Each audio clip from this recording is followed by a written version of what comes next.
it's really easy to see the kind of impact that the Teenage Mutant Ninja Turtles had on kids everywhere in the late 80s and the early 90s. For 3 movies straight, they managed to get actual adults to dress up like turtles and just totally embarrass themselves. Not to mention, the Turtles are still dishing up hot, steamy turtle justice, except now they've taken to using CGI instead. The Ninja Turtles were pretty much destined to make it onto video game consoles, with their killer attitude, their awesome design work, and probably most importantly, their cartoon show. Like everything awesome, the Nintendo had first dibs on the video games, and the first 3 Ninja Turtles games for consoles actually appeared there. And even the Game Boy got a slice of turtle action. But eventually, the Turtles did make that leap to 16-bit, and Konami were involved in bringing the first and only Ninja Turtles games to the Sega Mega Drive, the Hyperstone Heist, and the Tournament Fighters games. This is the only time a Ninja Turtle game will ever appear on a Sega console. Of course, if you're after the best turtle bang for buck, the Hyperstone Heist had something of a big brother in Turtles in Time on the Super Nintendo. Turtles in Time has reached the very top of so many people's favourite game lists. It's no surprise that we haven't pulled out the Super Nintendo much here on the Leftover Culture Review. Our collection is super pitiful, but even I didn't mind dishing out the $40 to pick up the NTSC version of this game. Both games, Turtles in Time and Hyperstone Heist, have come a really long way from the original Ninja Turtles NES game, thanks to Konami's arcade hit, The Turtles in Time.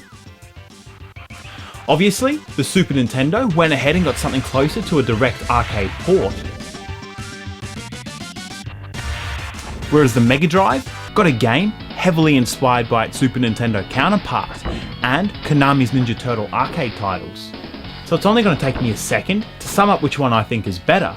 I may be a massive Sega fan, but it is too easy to fall in love with Turtles in Time.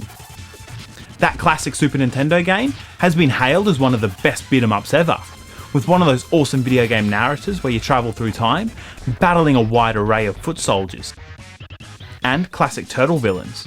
What I do think is pretty special, we got a very similar, but totally unique Turtles game on the Mega Drive as well. These games feel like they complement each other more than anything, but if we took Turtles in Time out of the picture, we still got a very solid Turtles game based off the cartoons. And to be honest, the original Ninja Turtles cartoon is how I remember them. Fun, pizza-loving dudes, and the game does a good job of reflecting that. It's a pretty straightforward beat-em-up, with no awkward platforming or serious stage hazards, which can turn a half-decent game into a much more frustrating experience. But seriously, did we expect any less from the best mutants out there? I really think the stage hazards that are here, like the manhole covers, really add to the charm. Thanks to the strong ties this game has with the cartoons, we get some great looking cutscenes and graphics.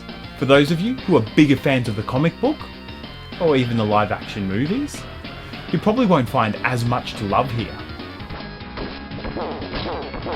In a lot of ways though, it's a shame that they didn't use any of the more interesting characters they had available. The cartoon had some awesome characters, and even some characters that only appeared in an episode or two. Mutagen Man or Muckman. They would have made great cameos that would have really filled out the Ninja Turtle universe in the game. And for massive fans of the cartoon series, they would have had those, whoa, I know that guy moments. In saying that though, the Tournament Fighter games did give us a pretty sweet roster, but I want to take a closer look at how those Tournament Fighter games compare towards the end. These turtles are great characters. Each one has his own weapon and personality throughout the cartoons. We got to meet some really awesome characters. Even the foot soldiers, which were generic baddies, had a really cool design, and most of the Ninja Turtles foes were all different kinds of mutated animals. I always thought Hyperstone Heist and Turtles in Time stand out because they took that universe and made it into a beat-em-up, an excellent beat-em-up. The foot soldiers have variety, the turtles have some good movesets, and the surfing stages really help break up the walking right and fighting. Plus, it adds to the personality of the game. The first Ninja Turtles game, all the way back on the NES, was a platformer, and for a lot of franchises that needed to get a game out quickly, a platformer felt like the right way to go. I'm pretty stoked Konami could move past that stage pretty quickly with the Ninja Turtles and start making games that really tried to capture that arcade success. Unfortunately, you are not going to get the same chance to test out your turtles in the Hyperstone Heist as you did in Turtles in Time. There's less bosses, less generic enemies, and probably hardest of all, less exciting stages. The biggest thing working against the Hyperstone Heist has to be the Turtles in Time. It's the game that came out first and set the standard.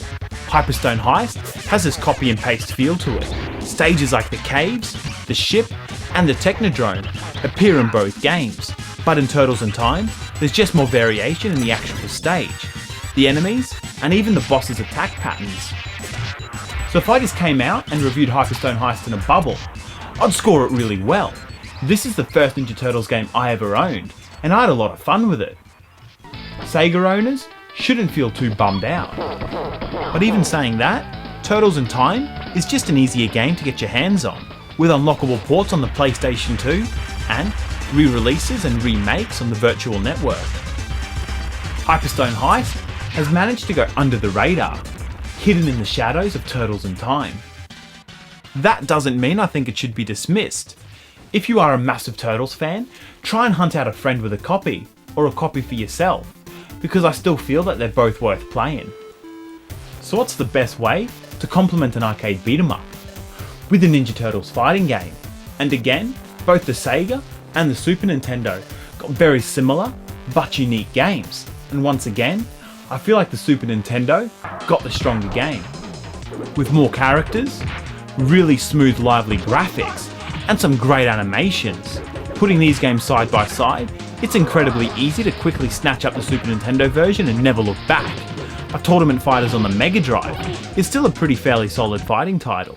You get all 4 turtles, as well as 4 other characters that didn't appear in the Super Nintendo game.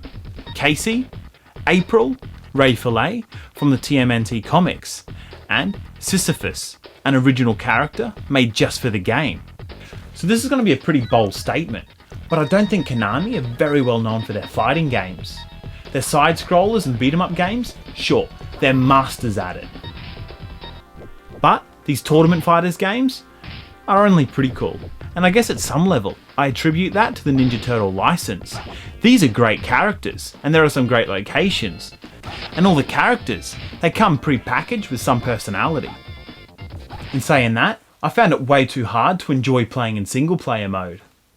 This game really doesn't hold its own in the ring with Street Fighter 2, which was released in the arcades 2 years previously, nor with games like Kings of Fighters 94, released in the same year.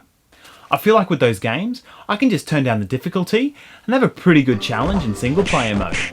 But if I'm playing against someone who's actually mastered the SNK or the Capcom formula, I still get my ass handed to me.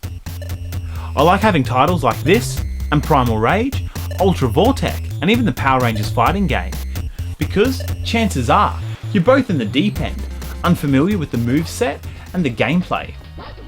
It just so happens that either of the Tournament Fighters games are really pretty competent. As far as I can tell, each character only has a handful of special attacks, 4 each, which is pretty similar to the bulk of fighters in Street Fighter 2. But due to the 3 buttons that you get on a standard Mega Drive controller, it still feels a bit limited. Like I mentioned, I feel like the Super Nintendo just got a stronger offering, with 2 extra playable characters.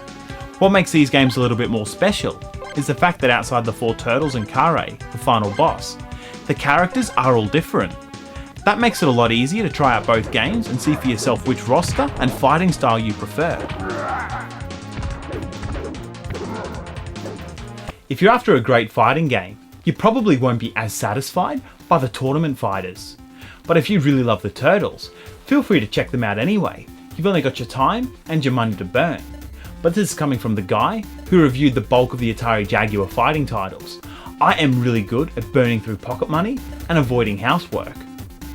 So I purposefully left the NES version of Tournament Fighters out of this review.